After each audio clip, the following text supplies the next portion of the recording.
How to write good meta tag descriptions. You might not even realize it, but meta descriptions are still a thing. While Google says meta descriptions no longer affect how high your content appears in searches, they will affect whether or not your audience clicks through. Having said that, the more people who click through, the more Google will raise your content in the search engines. So why use meta descriptions? They're important for SEO, also known as search engine optimization, as well as for access by physically impaired persons. For example, a meta description is essential for a person with, say, reduced eyesight so they know what's on the page.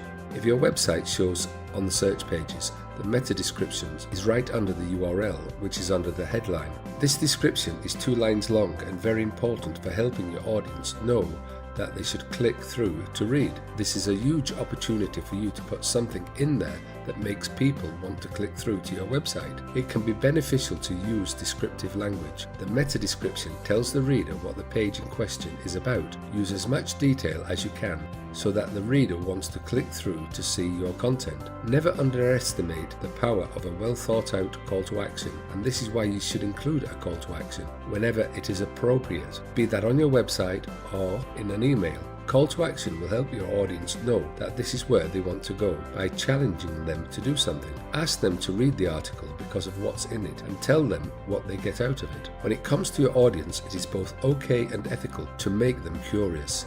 People who are curious will click through, but don't make it another place to put clickbait. You can make people curious by giving them the right information about what's on the page so that they know this is what they want to read. When describing a post or article in the meta description, remember to use relevant words. It has been said that you really don't need to use keywords in the meta description because Google says it doesn't matter. But most plugins like SEO by Yoast ask that you do. Use keywords that your audience will recognize if you use them. It's more important to describe what your reader will see. Currently, there is space for 156 characters in the description area for the purpose we're discussing.